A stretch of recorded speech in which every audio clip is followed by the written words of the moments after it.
question pour toi. Ben, let's go! 100 000 à investir. Je veux être 100% exécuté. Je ne sais pas si je devrais mettre le 100 000 one-shot ou en DCA. Excellente question, c'est bon. DCA, pour ceux-là, des fois qui ne sauraient pas c'est quoi, c'est du dollar cost averaging. Fait que ça veut dire, est-ce que je mets one-shot mon 100 000 ou je le mets comme en plusieurs montants pour baisser mon coût moyen? Parce que si, mettons, XQT continue à monter, ben les parts vont être plus chères. Fait que là, c'est ça. Puis à l'inverse, s'ils descendent, ben là, je vais l'acheter à moins cher.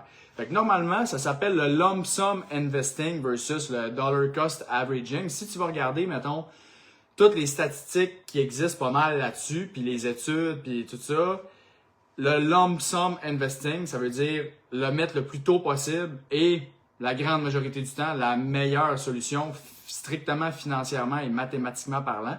Fait que ça veut dire que si, mettons, tu as 100 000 à placer, tu sais, moi, une citation que j'aime beaucoup puis que je dis souvent justement dans les lives, c'est time in the market beats timing the market beats timing the market. Okay? Donc, ça veut dire le plus longtemps que tu es dans le marché, le plus longtemps ton argent travaille pour toi, puis à long terme, c'est ça qui va être le plus payant. Okay? Parce que dans le fond, quand les gens, à moins si ton côté psychologique, mettons que si tu mets 100 000, t'es vraiment pas à l'aise, t'es pas capable de dormir la nuit parce que là, tu te sens pas bien parce que tu dis, Caroline, je l'ai tout mis, puis là, si ça plante, nanana, ok, tu peux le dollar cost à average ou tu peux juste en mettre certains montants, puis c'est bien correct. Mais, normalement, tu te fermes les yeux, tu l'investis, puis tu te casses pas la tête avec ça, puis si tu l'investis pour 10, 15, 20 ans, tu sais, c'est comme, ça va faire la job, ok? Parce que quand tu regardes, mettons, en 2008, okay? Une des plus grosses crises de l'histoire. Quelqu'un qui a investi juste avant la crise, quelqu'un qui a investi, mettons, pendant la crise, quelqu'un qui a investi au plus creux, mettons, si tu regardes, là, si tu checkes les charts, ben oui, sur un an, ça change quand même de quoi d'avoir investi, mettons, juste avant ou au plus bas, mettons, ou dans le milieu. Mais sur 17 ans, parce que tu étais là les 16 autres années qui ont suivi, ben genre, en bout de ligne, ça change vraiment pas grand-chose. Fait que c'est pour ça que, normalement, tu te casses pas la tête. Si tu l'investis pour 10, 15, 20 ans, tu le mets le plus tôt possible, puis ça va bien aller. Okay? C'est comme tu le laisses juste travailler parce que le danger, mettons, de le mettre petit peu par petit peu, c'est que là, tu vas probablement essayer d'anticiper les marchés. Fait que genre là, tu vas mettre, mettons, tu mets 25 000. Là, tu vas arriver un petit peu plus tard, tu vas peut-être mettre, là, les marchés, ça va être insécure. Là, tu vas dire, je vais attendre un peu. Là, finalement, ça va continuer de monter. Là, tu vas dire, Caroline, j'aurais dû le mettre. Là, tu vas mettre un autre 25 000. Puis là, ça va baisser. Caroline, j'aurais dû attendre. Nanana. Puis là, tu es tout le temps comme en train de te battre contre ça. Puis là, c'est ça qui est dur, comme de tout le temps. Tu sais, timer le market, c'est pratiquement impossible. Fait que comme je te dis, à moins que le côté psychologique de la chose fait en sorte que tu as vraiment le goût de... dans le fond, tu n'es vraiment pas capable de dire je mets 100 000 parce que sinon je me sens vraiment pas bien. OK, c'est correct, vas-y tranquillement. L'important, c'est de l'injecter, mais injecter peut-être maximum sur un an. Pour pas que tu sois, mettons, 3 ans avec ton argent dans ton compte et qu'il ne fait rien, tu comprends? Fait que c'est vraiment juste ça. Au pire, tu te mets une limite, tu te dis, gars, j'en mets à chaque 3 mois, peu importe le marché, il est à combien, je le mets puis j'en mets un montant. Fait que ça peut être correct. Mais moi, je suis un gros fan du lump sum investing. Fait que tu fais ce que tu veux, mais c'est ça. OK? J'espère que ça répond à ta question. Good. Après ça, on va remonter.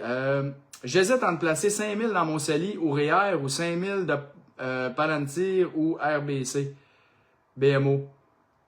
Ben, dans le fond, tu pourrais mettre 5 000 de Palantir ou RBC, mais à l'intérieur de ton CELI ou de ton REER, dans le fond. Fait que c'est comme... Je comprends pas ta question parce que tu pourrais détenir les titres que tu me parlais là dans ton CELI ou dans ton REER. Fait que la question, c'est pas les titres que tu vas détenir, c'est dans quoi tu l'investis, le CELI ou le REER, c'est quoi qui est le mieux. Puis là, c'est au niveau fiscal, ça dépend de ta situation. Mais au pire, repose-moi ta question plus bas, je vais retourner, là, mais comme tu pourrais détenir ces titres-là sans problème dans ton CELI ou dans ton REER. Là, un empêche pas l'autre. 50% VFV, 50% VDY, horizon long terme, plus ou moins 25 DCA chaque semaine, qu'en penses-tu?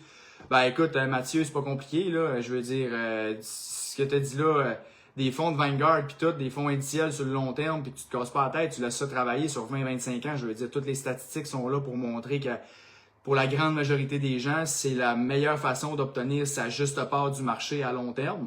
Puis, fait que c'est sûr et certain que si c'est pour 20-25 ans puis tu te casses pas la tête, ça peut être excellent là, ce que tu me dis là. Le but, c'est d'avoir un portefeuille qui est pas compliqué, puis que tu laisses travailler, puis que tout se fait tout seul. C'est vraiment ça la clé. La simplicité, c'est la clé. C'est ça qui va te permettre de passer à l'action, puis en bout de ligne, d'avoir les meilleurs résultats à long terme. Quand la complexité, c'est l'ennemi de l'action. Fait que des fois, il y a des gens qui essayent de rendre les choses trop complexes parce qu'ils pensent que la simplicité ou qu'un portefeuille juste de 1 ou 2, 3 fonds ETL ou même juste un XEQT, par exemple, c'est trop simple. C'est comme, non, c'est justement, c'est des produits qui ont été créés pour que ça soit simple parce que c'est, à long terme, la simplicité, c'est la clé.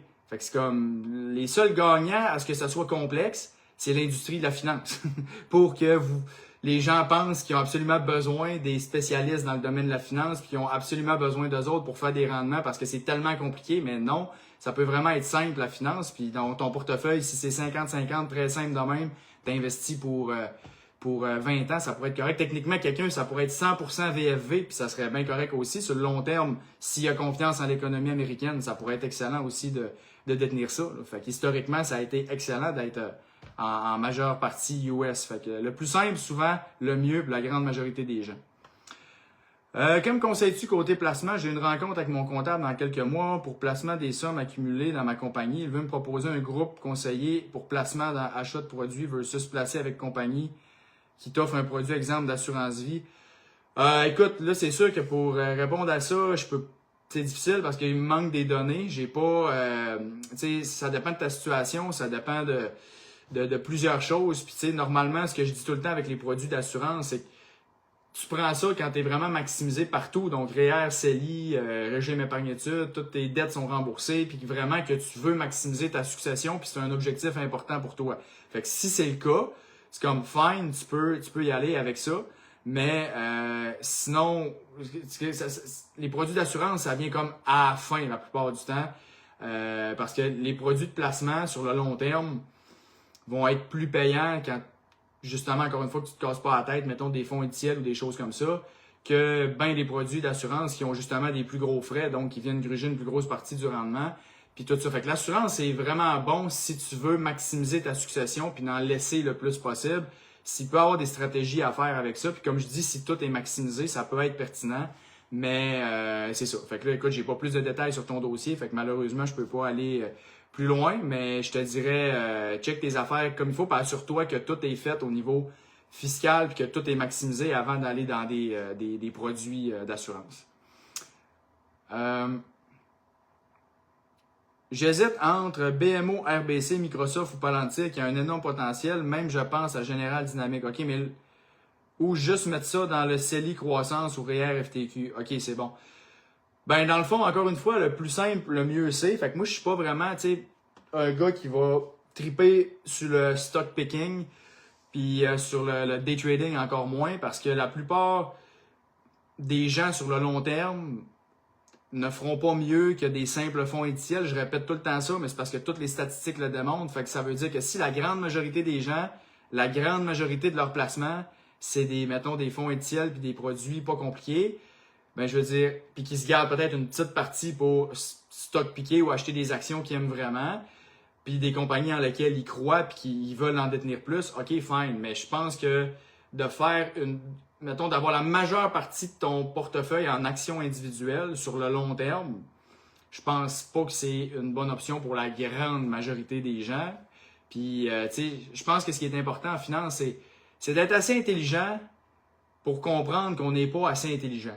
Fait que la plupart des gens pensent qu'ils sont plus intelligents que ce qu'ils sont, puis c'est là qu'ils sont coqués, qui achètent des actions en pensant qu'ils sont des génies, puis que finalement, sur 15 ans plus tard, ils vont se dire « Ah ben Caroline, un fonds indiciel, ça aurait été mieux que tout ce que j'ai fait dans les 15 dernières années. » Mais ils savent juste 15 ans plus tard. C'est ça qui est plat. Fait que, bref, tes actions individuelles, encore une fois, je connais pas ton portefeuille, mais si à long terme, ce qui te donne les meilleures probabilités d'avoir les meilleurs rendements, c'est vraiment d'avoir des portefeuilles, des fonds indiciels que tu te casses pas la tête, puis that's it. T'sais. Fait que si les actions que tu aimes là, si tu veux les acheter, c'est libre à toi. Moi, je suis pas là pour te dire achète ou vends ou achète pas ça ou achète ça. C'est pas mon mandat. Mais comme je te dis, à long terme, la simplicité, c'est souvent la clé. que penses-tu de la drop de l'or aujourd'hui? C'est du bruit. Je veux dire, moi, le aujourd'hui ou de v'là 2 semaines ou de 6 mois, je m'en sac pas mal. Dans le sens que moi, j'ai investi pour 30 ans. Fait que ce qui arrive aujourd'hui, ça m'affecte pas. Puis il va toujours avoir des drops, il va toujours avoir des choses, des guerres dans le monde, des affaires qui vont arriver, que tout le monde va dire « Ah, Colin, là, c'est différent. Ah, là, là, cette année, ça va planter. » Ou que là, ah, ça fait du bon contenu pour des gens qui partagent des fois leur portefeuille ou qui vont montrer genre « Hey, aujourd'hui, j'ai acheté telle action ou il y a telle action qui a fait tant puis je pense que c'est à cause de ça. » Fait comme pour montrer un peu à quel point ils suivent ça puis qu'ils sont cool, entre guillemets, puis ça fait du bruit. Mais en bout de ligne, tout ce bruit-là, si tu l'ignores, ben tu vas probablement avoir des meilleurs résultats que les autres qui essayent de tout le temps checker à tous les jours qu'est-ce qui se passe puis de comme spéculer, puis de comme anticiper les marchés, puis de... Fait que l'or qui a planté aujourd'hui, je m'en sac royalement. Fait que si ça répond à ta question. À la retraite, quelle est selon toi la proportion action-obligation?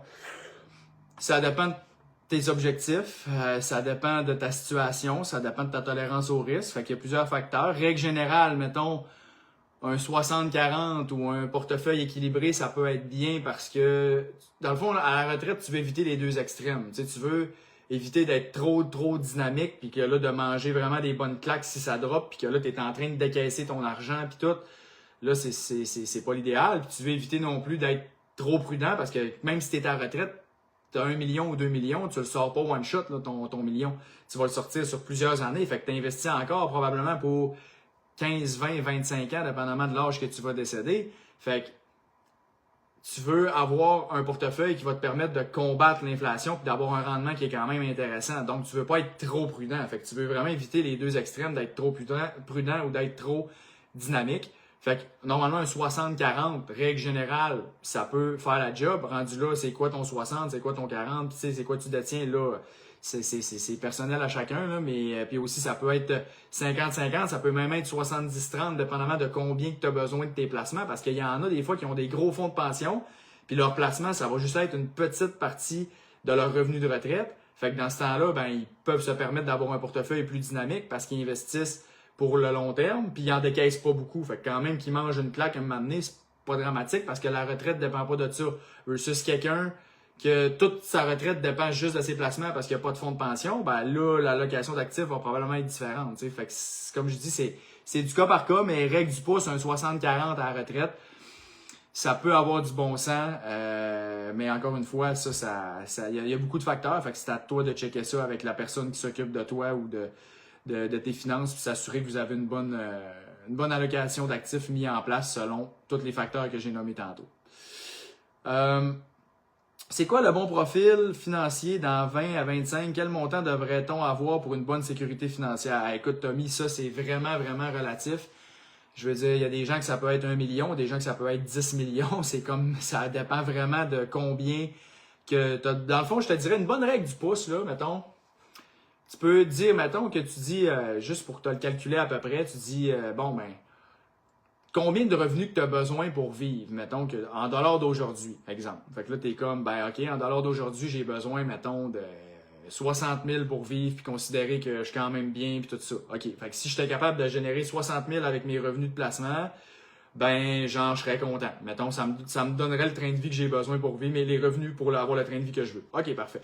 Fait que tu fais 60 000 fois 25, mettons. Fait que genre, puis là, ça va te donner avec un rendement de 5% ou 4%, tu sais, ce que tu as besoin pour te générer ça, juste en intérêt, tu sais. Fait que là, rendu là, après ça, tu es capable de dire, OK, fait que là, mettons que tu arrives, exemple, à 1 250 000, ben là, tu es comme, bon, ben 1 250 000 dans 25 ans, combien qu'il faut que je mette par mois avec un rendement moyen, mettons, de 7%, puis là, tu t'envoies sur une calculatrice d'intérêt composé. Puis là, tu checkes parfait, ben là, 1 250 000, ça me prend combien de temps pour accumuler ça? Puis là, tu fais des projections. Puis là, ça me prend combien par mois pour. Puis là, tu es capable de te gager après ça. T'sais. Fait que tu y vas à l'inverse. Fait que tu es comme, OK, combien que j'ai besoin pour vivre? Ça. Fait que là, c'est combien que ça me prend pour me générer ça? mettons 1 250 000, OK, puis 1 250 000, il faut que je mette combien par mois pendant les 25 prochaines années, ou par année, ou par semaine, comme tu veux, pour arriver à 1 250 000. Puis là, c'est sûr que idéalement, tu voudrais peut-être prévoir l'augmentation du coût de la vie, mais là, tu veux garder ça simple. Fait que, tu sais, dans le fond, parce que l'augmentation du coût de la vie, tu pourrais prendre ton 1 250 000 puis l'indexer, mettons, puis là, à 2 puis là, ça va te donner le montant plus élevé, mais tu veux garder ça simple parce qu'anyway, c'est juste pour toucher à tes intérêts. T'sais. Fait que si tu décaisses du capital, en plus, mettons que tu dirigerais un peu de capital, ben, techniquement, tu vas être correct. Là, fait que c'est comme la règle du pouce, puis idéalement, éventuellement, tu te fais faire vraiment un vrai plan de retraite, mettons, avec toutes les qui tient compte de tout, là, mais juste pour une règle du pouce, là, t'es jeune, t'es en phase d'accumulation, ça te donne une idée un peu là, ce que je viens de te dire là. J'ai un CELI. Profil croissance, mais je ne détiens pas d'action. Je voulais connaître ton opinion sur 3 titres seulement. Mettre le 5000 dans mon profil croissance déjà existant. Tiens pas d'action, je voulais connaître. Ben, ton profil croissance, ça dépend. T'sais, si c'est des fonds communs de placement dans des institutions traditionnelles, ça dépend qu'est-ce que tu as en retour au niveau du rendement, au niveau du service, puis tout, parce que tu payes des frais pour ça. Fait que c'est comme, bon, ben, OK, mais autrement dit, tant qu'à acheter des actions individuelles, oui, tu es peut-être mieux, mettons, d'acheter des fonds, mais tant qu'à acheter des fonds communs, ben, tu es peut-être mieux d'acheter des FNB indiciels. Mettons, tu comprends, ça dépend de ce que tu veux, puis de ta situation, puis si ça te tente de gérer tes affaires par toi-même. Mais, comme je te dis, j'irais plus vers plus le style fonds, que ce soit un fonds commun ou un FNB, au lieu d'avoir des actions individuelles, parce que le stock picking, je le répète, sur le long terme, la plupart des gens feront pas mieux que des produits comme des fonds communs ou des FNB indiciels à long terme en faisant eux-mêmes du stock picking et en achetant eux-mêmes leurs propres actions. Fait que je le répète, si tu achètes juste une petite partie de ton portefeuille toi-même, tu veux pour t'amuser, fine. Mais si tu mets la grande majorité de ton argent dans du stock picking puis que tu dis je mise tout mon avenir financier sur mes capacités de choisir les bonnes actions, c'est quand même un bon guess à prendre. La plupart des gens n'auront pas les skills de faire ça sur le long terme puis d'avoir des performances incroyables. C'est juste la réalité. Quand on regarde toutes les statistiques, je veux dire, tout l'indique. OK? Fait que merci Fred, en 4 ans, je suis vraiment pas déçu à la date. Mais super, tant mieux Mathieu, continue de même. J'ai un portefeuille diversifié avec Desjardins, mais frais élevés avec un portefeuille avec Dynas serait une meilleure option. Ben écoute, encore une fois, c'est sûr que dans les institutions traditionnelles, c'est pas compliqué. Si tu n'as pas 1 million, dans la grande majorité des cas, ton niveau de service va être moyen dans les institutions traditionnelles, les caisses, les banques. C'est juste une réalité. Je veux dire, je connais plein de gens qui travaillent dans ces institutions-là puis qui me disent tout comment, tu sais, ce qu'ils vivent. Ça fait des années que j'entends les mêmes affaires. Puis là, les clients, j'en ai plein aussi qui chialent sur le service qu'ils ont. C'est normal, quand tu n'as pas 1 million, je veux dire, tu n'es pas considéré comme un client, on va dire, valeur élevée, puis tu n'as pas le traitement royal. T'sais. Puis c'est sûr que, dépendamment de combien tu as de placés en ce moment, si, mettons, tu as 200 000, ben, tu vas payer 2,4 total de frais. Tu payes au-dessus de 5 000 par année. Fait que la question qu'il faut que tu te poses, c'est, ben, mon 5 000, qu'est-ce que j'ai en retour pour ça? Si c'est une rencontre d'une demi-heure avec ton conseiller à chaque année qui te dit, mets le maximum de tes REER puis tes CELI, puis après ça, c'est fini, puis que vous jasez 20 minutes de la pluie puis du beau temps, ben, peut-être que tu payes cher un peu, puis effectivement que la gestion autonome, ça pourrait peut-être être une bonne option si tu investis en plus pour une longue période. Parce que payer des frais dans les institutions traditionnelles, c'est pas dramatique. Quand tu en payes, au début, tu n'as pas beaucoup d'argent, ou que tu en payes pendant quelques années, mettons 2-3 ans, le temps de t'éduquer, de faire les choses comme il faut, tout ça, c'est pas dramatique, pas de problème avec ça. Là où ça coûte cher, puis ça devient vraiment pénalisant, c'est quand tu investis pendant 15, 20, 25, 30 ans, toute une vie, avec les institutions traditionnelles, puis que tu fais confiance aveuglément à ces institutions-là, c'est là qu'est le problème. Parce qu'en bout de ligne, c'est eux autres qui vont gagner là-dedans, c'est pas toi, à long terme. C'est juste ça qu'il faut être conscient, dans la grande majorité des cas. À 59 ans, retraité, trop tard pour investir dans des FNB? Si oui, quel véhicule serait idéal? REER, CELI complet, le reste en non enregistré. Ben, il n'est jamais trop tard, Gisèle, c'est juste que quand tu arrives à la retraite, le décaissement est vraiment, vraiment important. Puis c'est là que c'est extrêmement important d'être bien accompagné. Fait qu'autrement dit, moi, ce que je dis tout le temps, c'est que d'avoir un conseiller à pourcentage ou autre façon d'être rémunéré, mais mettons à pourcentage, là où ce que tu peux le plus rentabiliser ses frais, c'est quand tu arrives au décaissement. Par contre, c'est là que ça te coûte le plus cher parce que c'est là que tu as le plus d'argent, puis vu que c'est un pourcentage, ben c'est là que ça te coûte le plus cher, parce que c'est un pourcentage sur ton argent. Mais c'est là où un conseiller peut vraiment rentabiliser plus ses frais, parce qu'il y a beaucoup de choses techniques à regarder avec la fiscalité, dépendamment de ta situation, pour être sûr que ton décaissement il est fait de façon efficace. Fait que tu sois avec un conseiller à pourcentage ou que tu le trouves de façon indépendante, c'est vraiment important quand tu es rendu à la retraite d'avoir quelqu'un qui t'accompagne dans le décaissement, parce que moi, je ne l'ai pas vu à la date, quelqu'un qui fait son décaissement tout seul, 100%, puis que tout est beau. J'ai jamais vu ça. Fait que c'est toujours bon d'avoir quelqu'un qui t'accompagne, parce que le décaissement, il y a beaucoup de petites subtilités, beaucoup de petits détails, beaucoup de petits points, puis tu sais, la fiscalité change à toutes les années aussi, fait qu'il peut y avoir des règles qui ont changé, là, t'es pas au courant, puis tu sais, fait que c'est tout le temps bon. Fait que d'avoir un bon plan de fin, un bon comptable qui check ton décaissement avec toi, super important. Puis si ta seule façon d'avoir accès à ça, c'est de payer des frais, ben c'est à toi d'évaluer combien que tu payes puis de voir si tu en as pour ton argent. Mais comme je te dis, à la retraite, c'est là que c'est probablement le plus important d'être accompagné. Tu sais, la phase d'accumulation, c'est quand même simple, surtout si ton dossier n'est pas compliqué. La majorité des gens peuvent gérer leurs affaires à grande majorité par eux autres mêmes s'ils sont éduqués et ont des bonnes connaissances. Puis c'est ça que j'essaye de faire depuis que j'ai lancé ma business. Puis après ça, ben quand tu es rendu à la retraite, là, c'est important d'être comme vraiment plus suivi à chaque année puis de regarder ça comme il faut. Parce qu'il y a beaucoup de choses, comme je disais.